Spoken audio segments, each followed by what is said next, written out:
Welcome to the Gospel According to podcast, the first and only podcast looking at the intersection of pop culture and the Christian faith.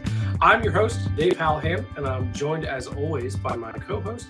And you may know him as the guy who thought Holy Week was the week he could wear his ripped jeans. It's Dan Ulrich. That's right. That's a go-to dad joke for the teenagers that they don't think is funny at church. Well, that's what dads and youth pastors are for, right? Yeah. Do you do that to the kids? You're like, oh, are those your church pants? They're holy. Yes. Yeah. And I don't know. Have you ever paid for ripped jeans, Dan? I have not. Or like when we were younger, the like ripped trucker hat was like, yeah. Like I could just do that myself. Right. And they tend. Or I always felt like it was a test of like time. Like I've had these jeans for a long time, and that's why there's holes in them. You earned them, right? You didn't. They're not manufactured. But I don't know about you, but for me, the jeans, if they get a hole in them, they're getting a hole in the crotch. Yes, that's where they first rip. And so it's not happening in the knees. No. It's like yeah, and there's no way, like, I don't think that's ever going to be in style. So I don't think I would ever adopt that style. I'll say that. You're not buying them from Hollister? No, I'll just wear chaps if that's what I need to do. But there you go. We are not alone today. We're joined by a special guest. You may know him as the recently and perhaps accidentally Pope-endorsed author of Fight Like Jesus, How Jesus Waged Peace Through Holy Week. It's Jason Porterfield. Woo! Thanks, Dan. Thanks, Dave. Good to be with you all this morning. Yeah, welcome to the Gospel According to. Why don't you tell the listeners a little bit about who you are and where your jeans rip?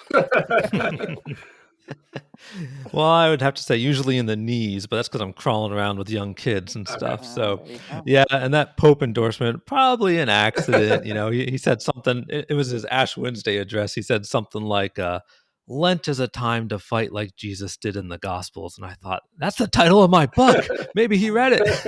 So, I think he did. Maybe. So I grew up near you gentlemen, actually, up in Pennsylvania. I went to a Christian school there called Messiah University.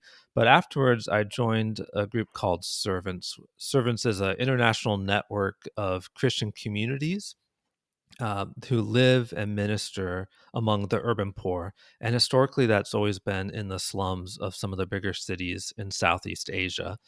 And when I joined, though, they were having growing interest from North Americans, from people like myself. And so they thought, let's set up a sending office, but let's also try to live out the very values we're trying to live out in the slums of Asia. So they decided to start a missional community in Canada's poorest urban neighborhood. It's a section of Vancouver known as the Downtown East Side. So Vancouver, I mean, have either of you gentlemen ever been there? I have not been there. I have, but I was younger. Okay. Drove up the Pacific Coast, and then ended there. Yeah. So, I mean, if you've seen pictures, or if you remember the 2010 Winter Olympics, I mean, it's just a gorgeous city. You know, the mountains are right there, towering over the city. You know, there's delicious coffee. My favorite thing was there's sushi cheaper than McDonald's throughout the city, you know. But it's also home to a really impoverished neighborhood. And it's a small neighborhood, just 4 by 8 city blocks, yet it's home to, on any given night, 5,000 people struggling with drug addictions, 1,200 people experiencing homelessness, and over 900 women trapped in prostitution, all but within 4 by 8 city blocks. Right. And so I moved there on actually New Year's Day, 2007. So the start of a new chapter in my life and a new year, literally. And was there for a little over 3 years, and then helped start a new servants community in Jakarta, Indonesia, the capital city of Indonesia. And so by God's grace, that community is still there, although now I am located down in Houston, Texas. All right, Texas boy. Or at least now you are. So you've been all over the place. I saw that, I think it's your Instagram bio, you call yourself an aspiring peacemaker.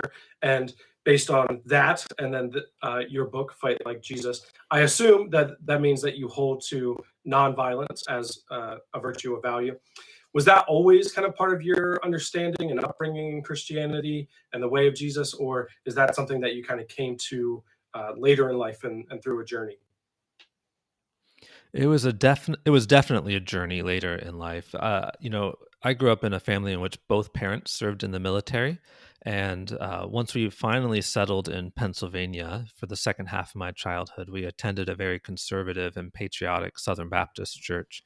But it was when I went to Messiah College, which is a historically Anabaptist school, that my thoughts on violence and war and issues of justice and poverty began to really shift. A couple weeks into my freshman year, 9/11 happened. Mm, And that really shaped the conversation for everyone yeah. going through school at the time. I remember, a little later, they televised the war in Iraq and the bombing campaign that was Mm, called Shock and Awe, where we just dropped as many bombs as we could on Baghdad. And I remember guys on my dorm room floor celebrating it like it was a party, ordering pizza mm, and watching it on the TV and cheering. And I wasn't a pacifist at that point in time, but I remember thinking this can't be right. yeah. This relishing in the violence. There was also a Catholic peace activist that came and spoke once at chapel. So there were required chapel services twice a week for students. And admittedly, he was a bit of a provocative character. But even so, it was the only time I'd seen students walk out Mm, of a chapel. yeah. And about half the students walked out, and they didn't do it quietly. They stomped on the metal bleachers in the gymnasium as they Oh left, and wow. he had to stop speaking. Yeah.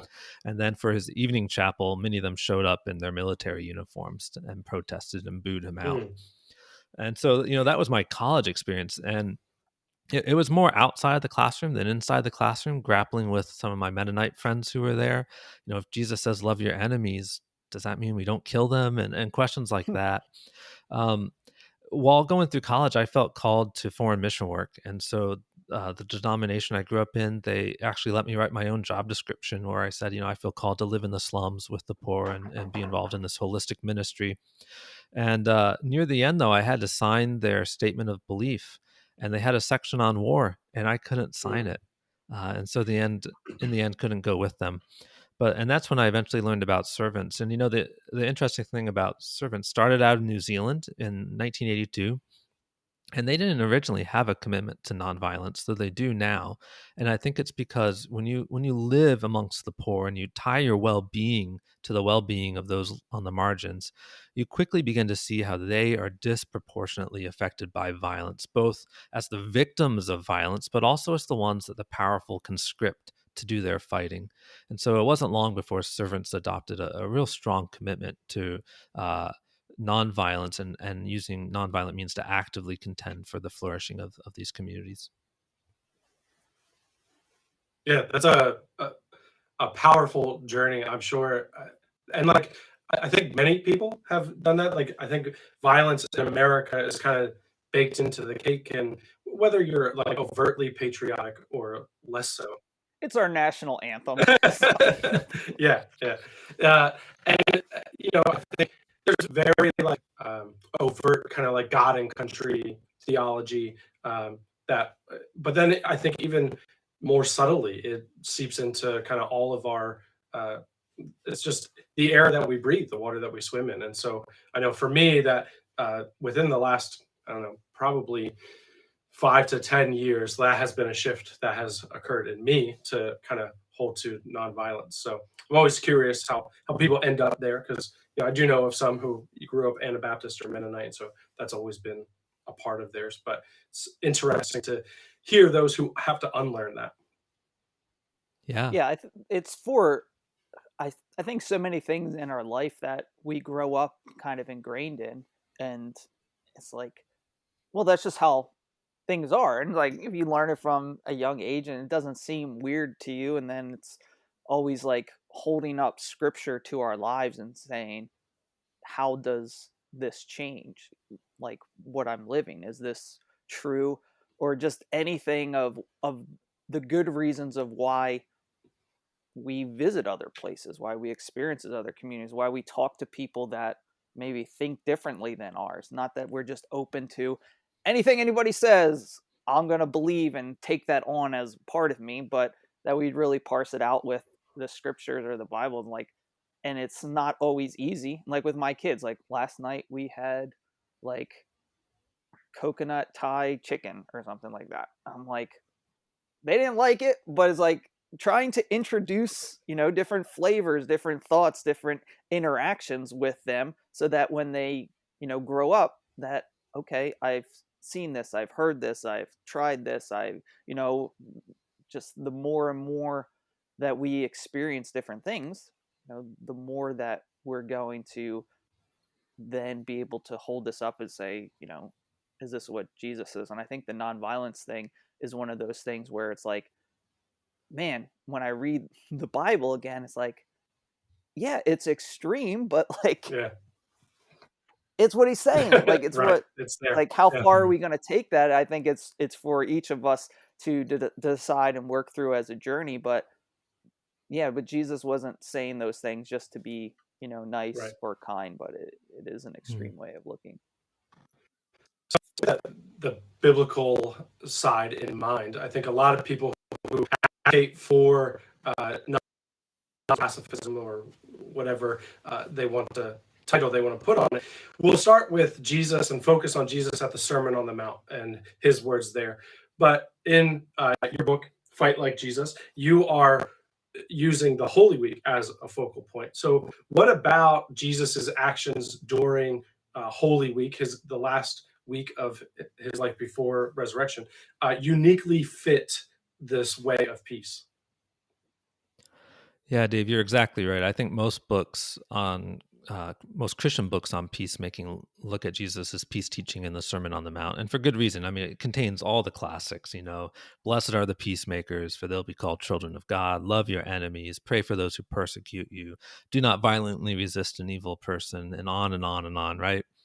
My problem, for me at least, that I found was when I moved into the downtown east side, I could quote Jesus's peace teaching verbatim. My problem was I didn't know how to apply it, not within the complexity and the messiness of that neighborhood, Yeah. right?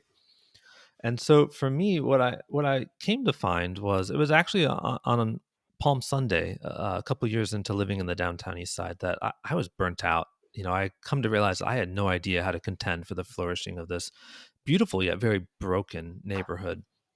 So I went to church, and like most churches, they turned it into a joyous occasion. The palm branches, the kids parading through the sanctuary, chanting Hosanna. All the songs are in a major key, and I was just in no mood to participate. So I just sat in the pew and opened up my Bible to the Gospels and thought, I'll read their accounts of Jesus's triumphal entry on Palm Sunday.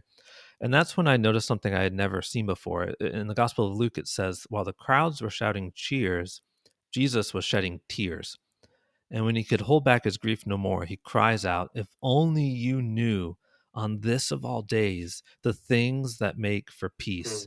And right there, I just thought, what if that lament is the key to understanding everything Jesus did throughout his final days, that each day he was contending for our peace, and each day he was seeking to correct the misguided methods we typically use to make peace. And so I've come to believe that if you want to learn how Jesus makes peace, if you want to become an effective practitioner of Jesus's approach to peacemaking, there's no better place to look than Holy Week.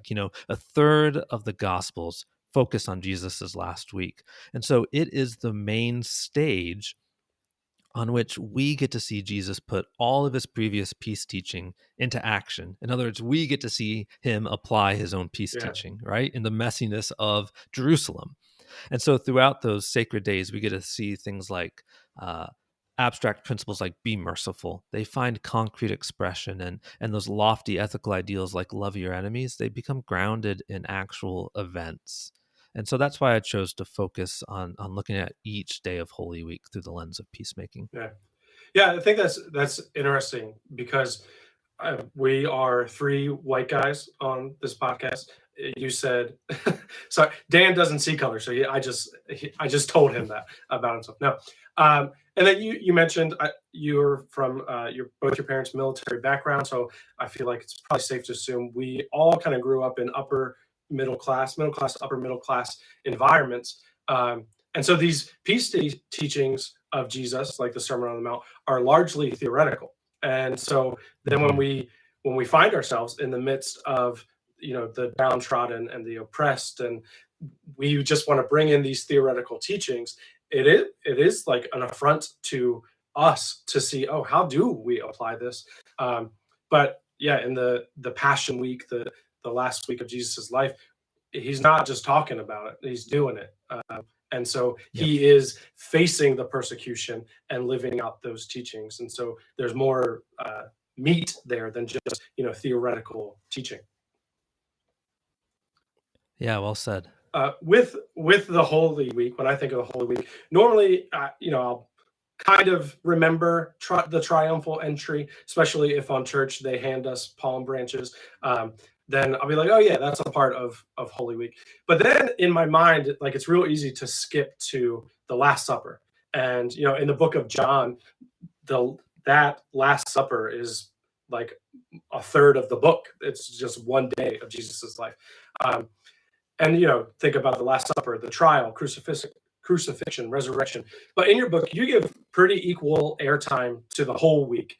So for people who are like me and skip a few days, what do we miss when we skip the early part of the week? Yeah, first let me just say, I think the reason most people are like you, Dave, or like I was before I began to research for this book, is because that's how we've been Mm, trained to remember Holy Week. We celebrate Palm Sunday and then we do nothing else until at best Thursday evening. We might have a Maundy Thursday service, or often nothing until the next Sunday, and we celebrate right. Easter, right? So we skip over everything else. Event wise, there are a number of events. The triumphal entry, it ends with Jesus going into the temple, looking around, assessing the situation. Something he saw bothers him, but he goes back to Bethany for the night. That's about 2 miles outside of Jerusalem. He comes back the next day, Monday, and there's that famous scene where it's often called the temple cleansing, right? Where he sends out the animal sellers, the money changers, the sheep, the He cattle, actually kind of and he makes a brings. mess. He doesn't cleanse anything.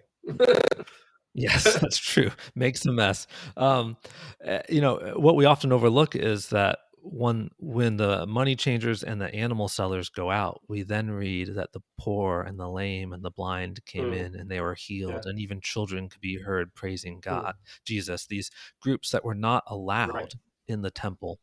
The next day, Jesus has the audacity to actually go back to the temple, Yeah. and the religious leaders, they try to drive a wedge between Jesus and his supporters because they want to arrest him. They've already said they want to kill him, but they're afraid of the crowds, right? So to drive a wedge between him and his supporters, they try to ask Jesus a series of baited Mm, questions, which of course he evades their trap and aces their unanswerable questions, and then he launches into a lengthy critique that culminates in what we often call the seven woes. Woe unto you, scribes and Pharisees, hypocrites. After that, he leaves, never to go back to the temple. And on Wednesday, he spends the day in the house of a leper named Simon, and an unnamed woman comes and anoints him, and the disciples berate her, and he defends this unnamed woman. Meanwhile, the Sanhedrin, the ruling council of the Jews, are meeting in Caiaphas's house, plotting how they can arrest Jesus. Um, well, Judas decides to go betray him. So Wednesday night, Judas goes to the Sanhedrin and offers to turn Jesus in. And then that gets us to Thursday, the Last Supper, going to the garden. But those are the events. But I think one thing I want to point out, though, is that, on Palm Sunday, when Jesus cried out, "If only you knew the things that make for peace," he spoke of things in the plural. In other words, he indicated we can't reduce his peacemaking efforts to just one solitary act, the cross. mm, And so I believe Jesus was crucified on Friday precisely because of how he contended for peace on the previous days of Holy Week. So when we celebrate Palm Sunday and then do nothing until Friday, what happens is we risk clinging to the cross of Christ without realizing that we're still embracing the very approach to maintaining peace that justified nailing Jesus to the mm. cross. I love the account you're talking about. Jesus cleansing the temple. We talk about what would Jesus do. Flipping tables is something that Jesus would do. And being youth pastors, we all know that that's something that happens in church. sometimes, but that idea that there's these people that were taking advantage, the money changers that like, you go to a stadium and a bottle of water is what, $8? Yeah. Like, you want water? This is how you Yeah. get water. Where else are you going to get water from? Like, we got the monopoly on that. Oh, you traveled, you pilgrimage to Jerusalem and you want to worship God through sacrifice? Like, how else are you going to do it but here? Like, you didn't bring those things. And so this idea that Jesus is saying, that was like, no, they want to worship me. We're going to let them worship me. If you were to flip a metaphorical table today, what do you think that would be, or what would that look like in the American church, let's say? Wow, that's a tough question. Sorry, that wasn't on the show sheet. No, it's all good. I'm trying to think here. So what do you think is something that we are limiting people from worshiping God, maybe in the American church, or some sort of idol, or Yeah.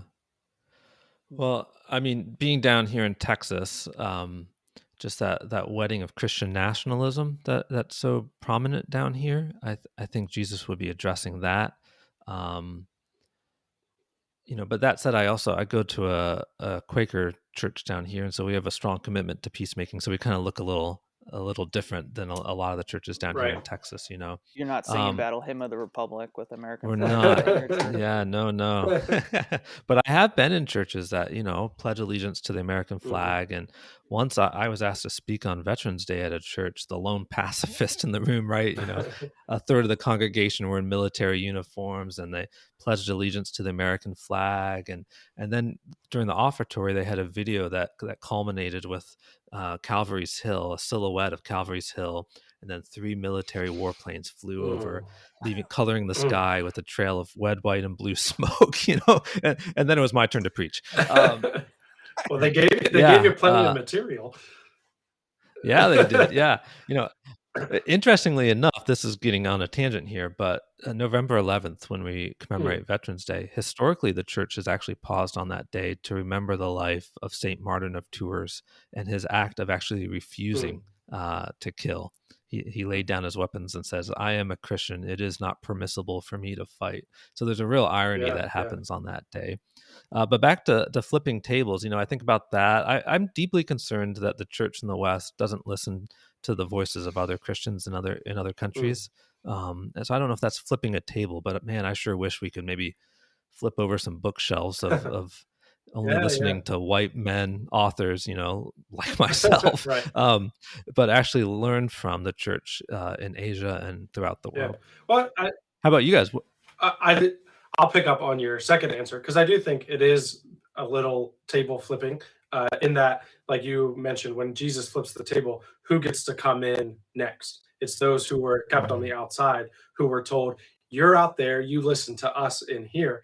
And I think there is within Christianity in America, there is an American exceptionalism that we've got to figure it out. And thanks to the Europeans from whom we descend for doing the Reformation stuff, but we've got it from here, and everybody else can listen. And I know my brother was a missionary in Uganda for a while, and I spent 2 weeks over there. But from even just those 2 weeks, those who I talked to, who were Ugandan nationals, were concerned about the American exportation of the prosperity gospel, that's the thing that we're sending out to the world. And so I think, for us to be able to flip some tables, and certainly there's an irony to the three of us talking about it right now, but to bringing in those outside voices so that, and if that means we have to drive out voices even like ours,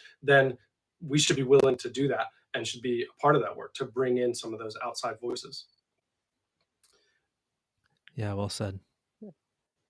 For me, I think, it's similar to some of those things, but just the not being so starch and judgmental on things of like, we're trying to, achieve and realize this thing. I think it becomes overwhelming as Christians of like, we have to try and get it completely figured out. Like, we have to have our theology, and the Yeah. theology that we talk to are people at our church completely figured out and completely on board, and the messiness all cleaned up before we move on to something else, before we put someone in any type of like leadership or service opportunity, before we allow people, into the inner circle of our church, and of like the lack of contentment with things. Like just recently at our church and in my life, of just this idea of like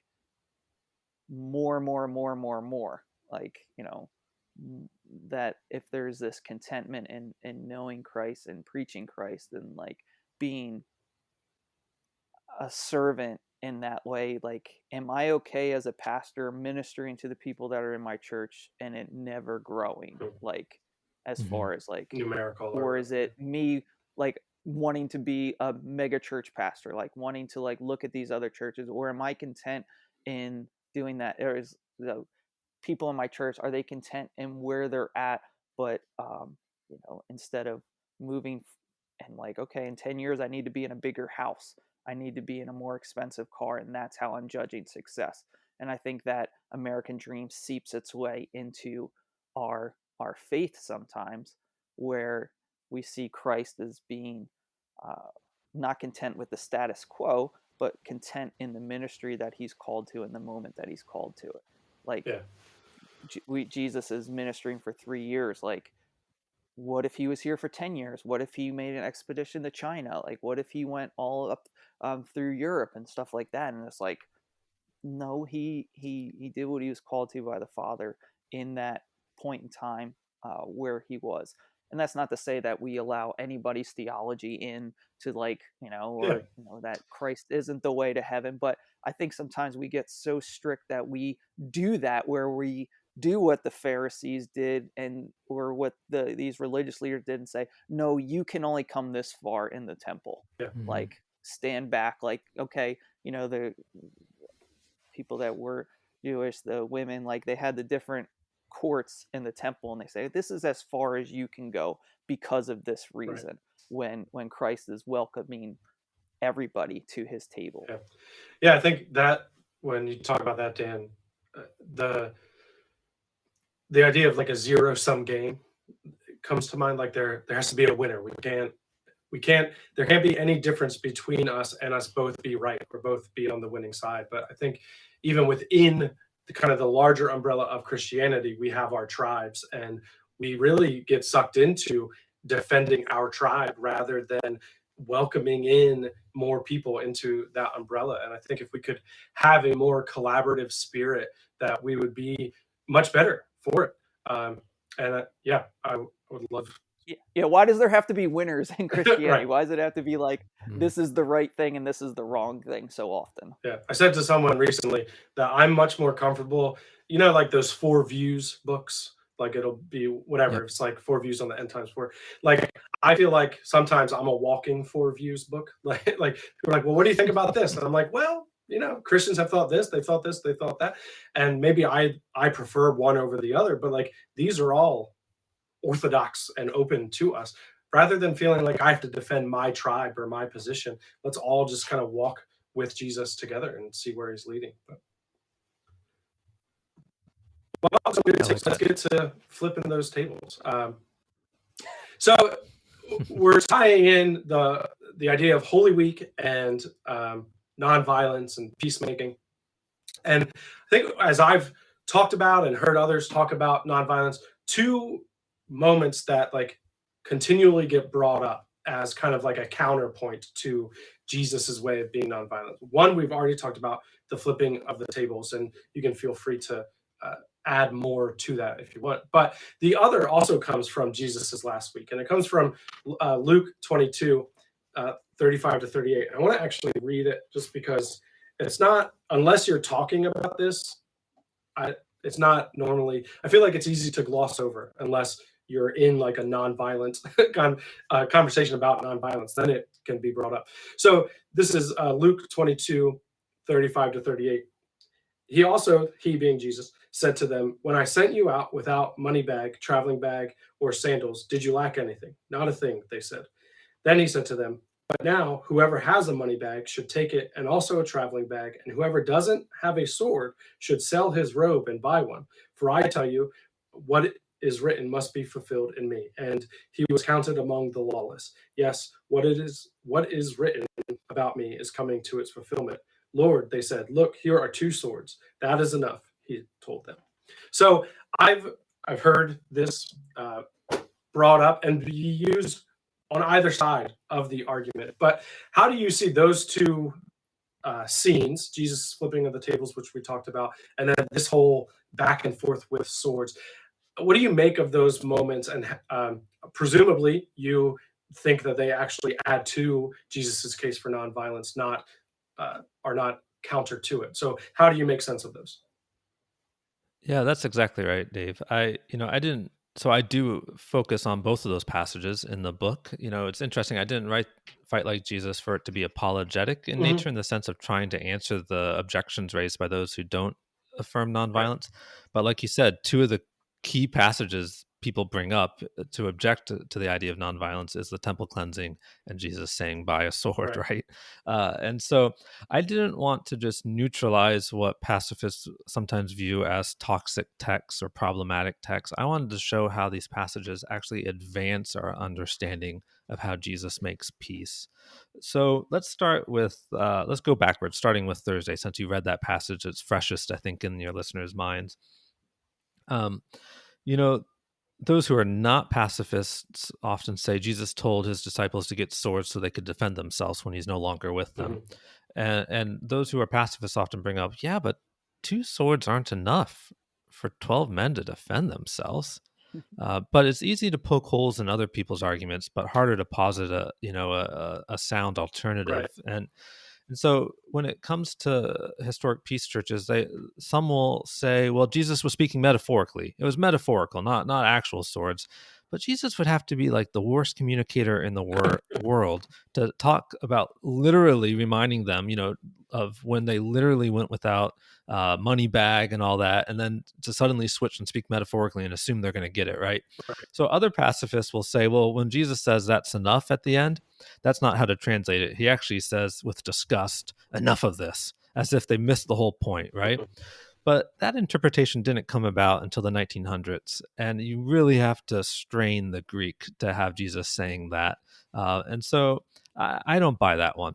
Rather, I think the passage itself reveals why Jesus said to acquire swords. It says, for it is written. In other words, sell your cloak, buy these swords, for or because, in Greek it's the little word gar, for it is written, he must be counted among the, and then sometimes it's translated transgressors, but the Greek word is onamos. It's kind of the A on the front kind of serves like apolitical, like it means, and nomos means law. So it's like he must be counted among those outside the law, Mhm. among the lawless, among the outlaws, or as the New Living Translation, I think rightly translates it, for he will be counted among the rebels. Two swords are not enough for 12 people to defend themselves from an attack, but they are enough to justify the accusation that Jesus is leading an armed rebellion.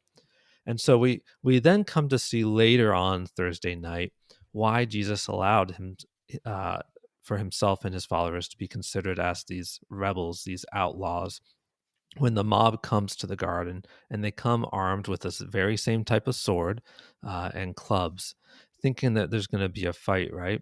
So those who say Jesus had to get a sword so his disciples could defend themselves, they have a problem because the disciples stand their ground when the mob comes. They don't flee. They didn't go looking for a fight, but they weren't going to back down from one, right? So Peter says, should we draw the sword? And the answer seems so obvious. He doesn't even wait for Jesus to reply. He pulls out his sword. And he chops off the ear of the high priest's servant, which, by the way, is another example of how the poor are always disproportionately affected by violence, Mhm. right? And then Jesus gives this prohibition: put your sword away, for all who draw the sword will die by the sword. And Moyer Hubbard, a professor out on the West Coast, he really hit the nail on the head when he said, this is not a the time is not right kind of prohibition.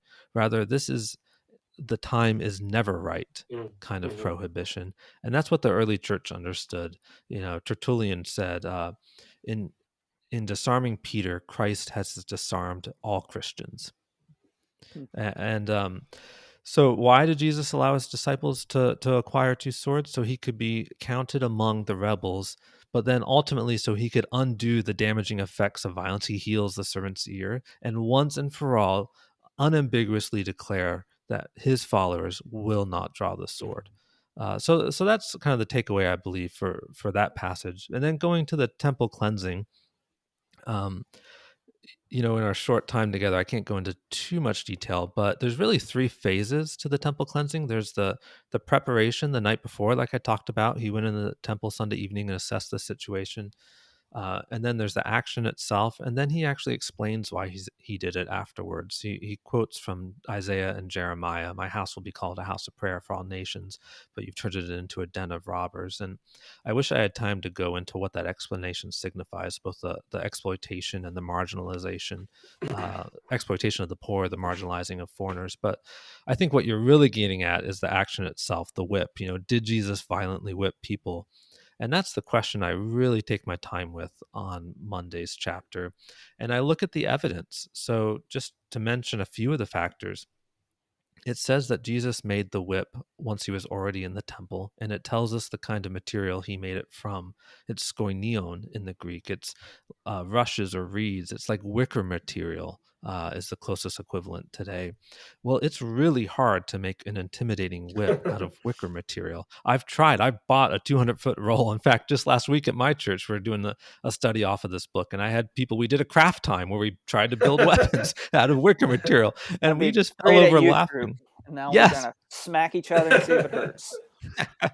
you know, and there are sources from antiquity that say this is the sort of herding implement that was used to drive cattle and sheep. And the prevailing theory for where Jesus found this material in the temple is that it was the bedding used for the cattle and the sheep. So, but next, there's temple security, and a reinforcement of Roman soldiers were brought to Jerusalem for Passover because it was just a tinderbox for revolt. Remembering when God won their liberation from Egypt and hoping he'd do so once again. So Pilate brought. We believe he tripled the number of soldiers. And there's actually a tower, Fortress Antonia, that was built so Roman soldiers could look down into the temple to make sure that no uprisings were happening. So the fact that they didn't intervene is really telling. The fact that the false witnesses on Thursday, who are trying to bring up some accusation to justify having Jesus put to death, that they don't bring up Jesus being violent in the temple is telling, and that Jesus actually appeals to his peaceful actions in the temple that night. But really, what it ultimately comes down to is the Greek, and only John's gospel mentions the whip. And the key verse, if I translate it just roughly from Greek to English, it says, "And making a whip out of cords, he drove out of the temple all." And then it has this phrase, "to the sheep, kai the cattle."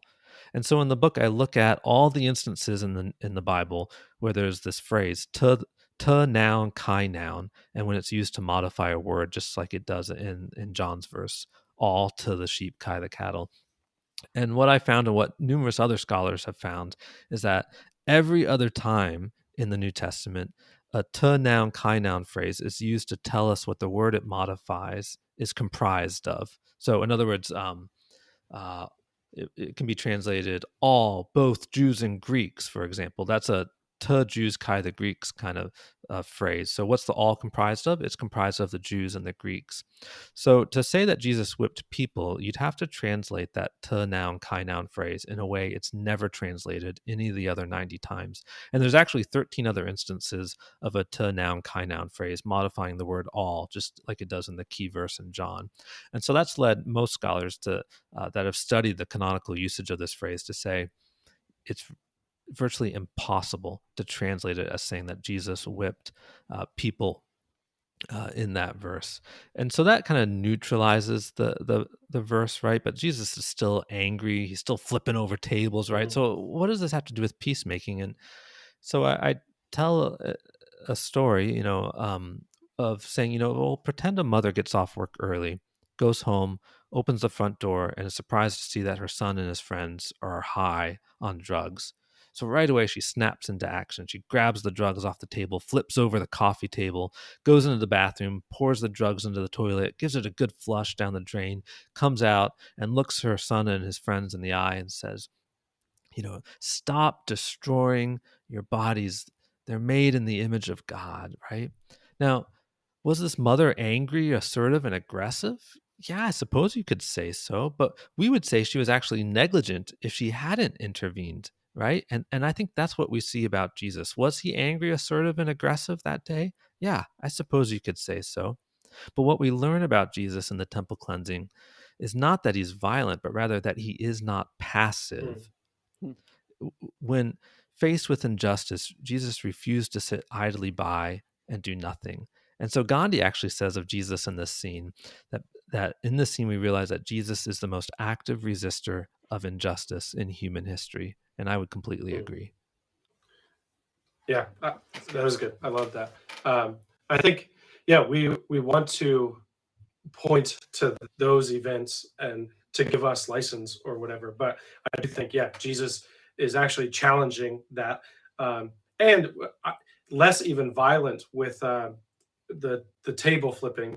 I do think Jesus appears, at the very least, appears angry there, and so we want to even justify our own anger because well, Jesus was angry, and so I can have righteous anger. But also, Jesus is Jesus, and you're not.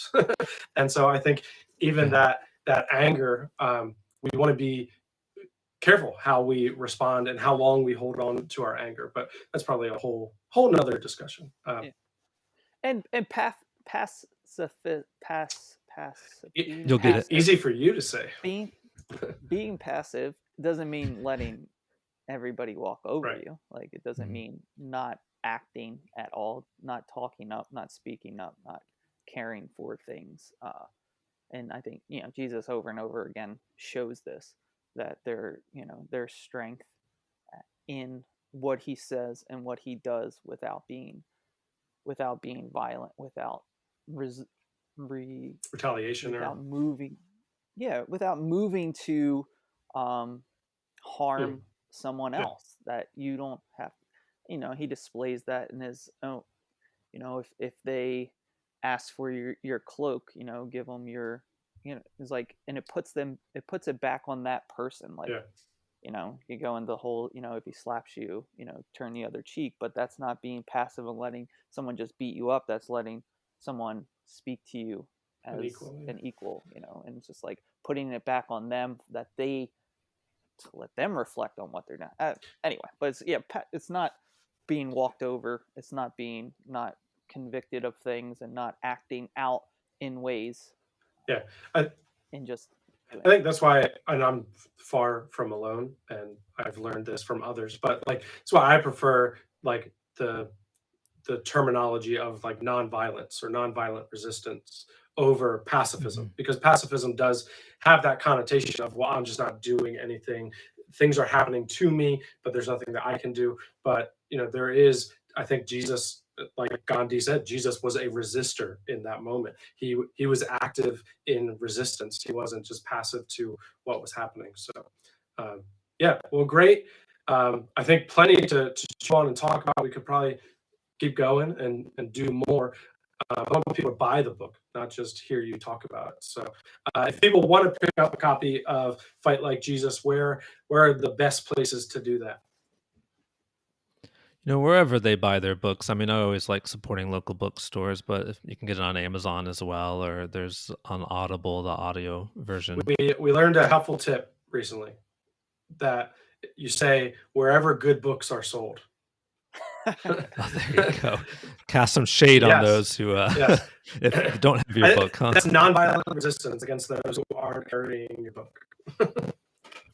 Do you, Jason, do you keep one on you at all times? So if someone finds you in Houston, can they just ruffle through your bag and grab a book? No, I'm not at that point. In fact, just the other day, someone in my family used it as a coaster for their tea. Well, I have your book around here somewhere. Yes. A prophet's never welcome in their hometown, right? Well, would you have time for a game, Jason? Oh, sure. All right, we like to play games here. I have one. Dan, you look like you might have had. Do you have one? I have a really hard hitting question. You go Okay. through the Holy Week here, the different days. The people want to know, Jason, what is your favorite day of the week? Not of Holy Week, Of just the week. any week of the 52. What's your favorite Oh, day? the week. Oh, favorite week. Wow. No, favorite day of the Oh, week. okay. You know, like, is it Monday? Is it a Hmm. Tuesday? A Sunday? Saturday? I think Wednesday? it's probably Friday because I get a little bit of quiet while the kids are at school, but then they don't have homework that evening and we get to hang out and have fun. So it's like that nice mix of both. Yeah. Okay, Dave. Is Friday off the board? Are we drafting the days? No, you can take Friday because you get to talk to me on a Yeah. podcast on No, I Friday. do. That's why you want to pick I that. do. I like Fridays as well, for similar reasons. I do think I get some productivity time, both work and personal, and then also, yeah, my wife's a teacher as well, so she comes home and her week's done, and there's not the stress of like the next day, or the stress of school's coming soon. We're heading into the weekend, so it's good vibes on Friday. Dan, Yeah, I like a Friday. I'm a big Monday guy. you're Big Monday guy as a mm, pastor. So, Sunday morning, preach, do that. Sundays are now, I coach two of my girls' soccer teams. So we play Sunday afternoons, have youth group Sunday night. And so then it's like Monday, my wife goes to school, kids go to school. It's like the beginning of the week, like anything could happen. Like it's full of potential. yes. Like, oh, before I start the next, plan the next sermon, you're kind of debriefing. It's kind of like my rest day off. And it's like, man, I could get so much done in this week. It's the beginning of it. I like it. Yeah. I like Mondays. All right. So we got that out of the way. Best day is Friday or Monday. We're gonna play Would You Rather Easter edition. Okay. So Okay. I'm gonna give you. We have a few rounds here. I'm gonna give you two options, and you have to tell me which you would rather. Pretty straightforward. Jason, you and Dan can both participate. And Would you rather be crucified or Oh, man. raised from? yeah, I don't think that one will be one of them. This is a Download Youth Ministry game. They sponsored an earlier episode, so shout out to Download Youth Ministry.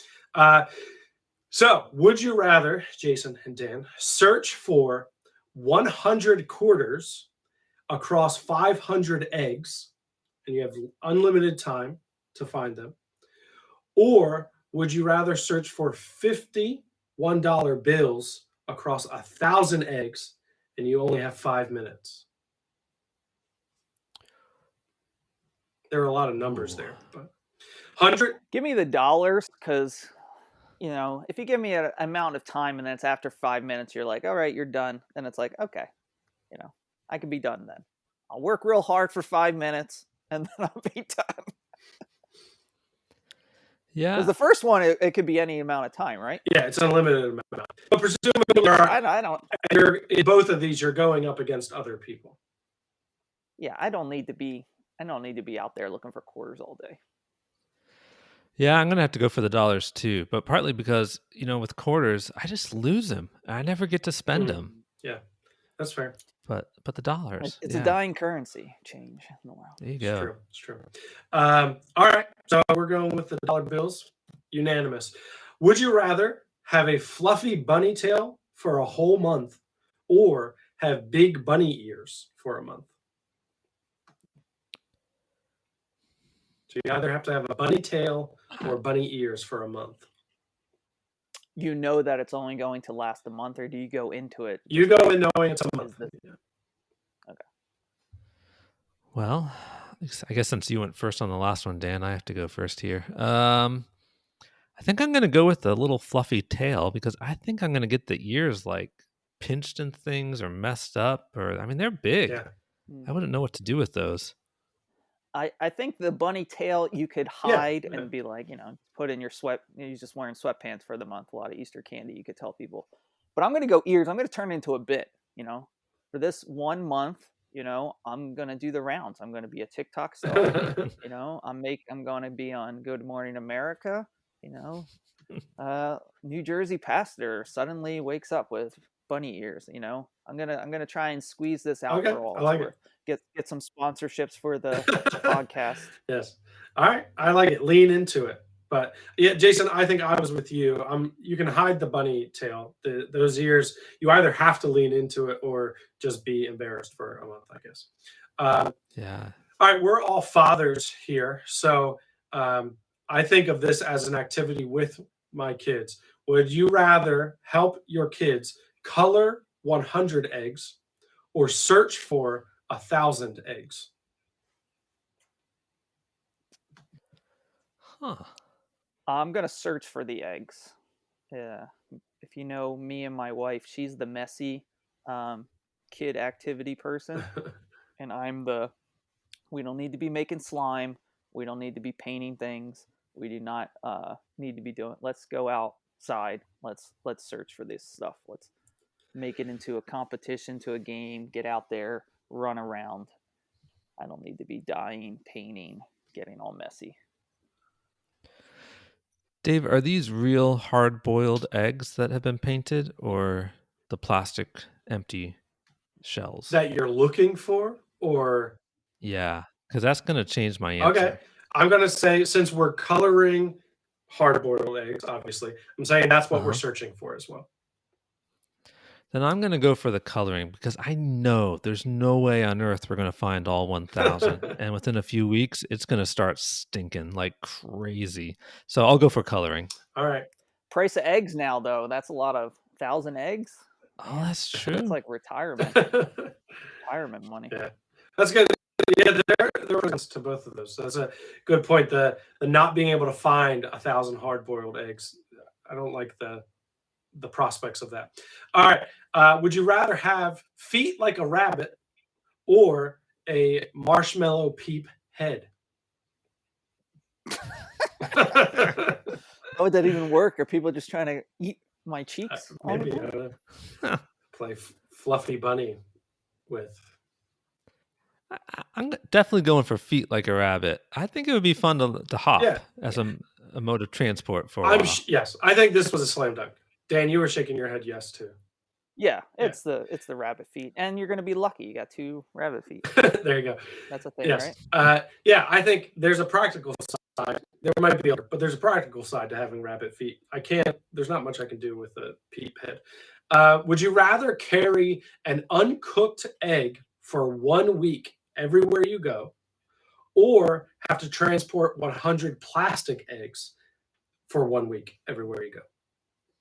So you get 1 uncooked egg that you have to take everywhere, or 100 plastic. That's the school activity, right? Keep your You baby gotta safe. carry that. Keep your that baby, yeah. Yeah, I'm going with the 1 uncooked egg. I'm gonna get a little Bjorn egg carrier. I'm gonna put it on my chest, carry around, put a little cotton hat on it, keep it safe. Man, you just keep going for the challenging ones. Right away, I just thought I'm going for the 100 plastic eggs, and I'm going to take them apart and just stack, the halves that are all the same. So it shouldn't take up too much space. There you go. A Consolidate. few stacks and you're done. Yeah, I like yeah. it. All right, last one. Would you rather eat only chocolate eggs for 6 months, or only eat hard-boiled eggs for 6 months? Hard-boiled eggs. I don't want to eat 5 chocolate eggs. Well, chocolate sounds more tasty to me. I do like good chocolate, but I don't know if I could live for 6 months on chocolate. But man can live for 6 months alone on hard-boiled eggs. I would imagine my gut reaction is hard-boiled eggs, absolutely. But then I don't want to get too descriptive on the podcast, but your gas for those 6 months, you might have to live alone for those 6 months, I think. But probably, although chocolate probably isn't for 6 months, probably isn't doing your digestive tract lots of wonders. You're having the tummy troubles either way. It's true. Let's That's be true. honest. Fair enough. All right. Well, that was Would You Rather Easter edition, just as serious as the book, just as important. Jason, thank you for joining us. And again, if you want to pick up a copy of Fight Like Jesus, you can do that wherever good books are sold. So That's right. Award-winning book. Yes. 2 years running. In fact, it's won an award. But Jason, thank you for joining us. Thanks for your time. If people want to follow along with more of your work, where can they find you?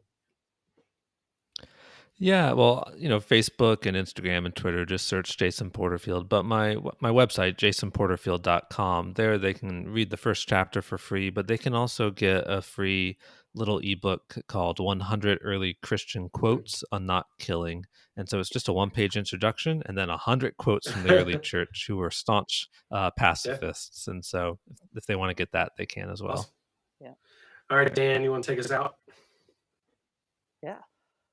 Remember to follow us on social media platforms, all of them that have ever existed. We're talking Instagram, Facebook, Twitter. We are on TikTok. We're on YouTube. Smash that subscribe button. You can see our faces and our guests' faces and see me talk with my hands.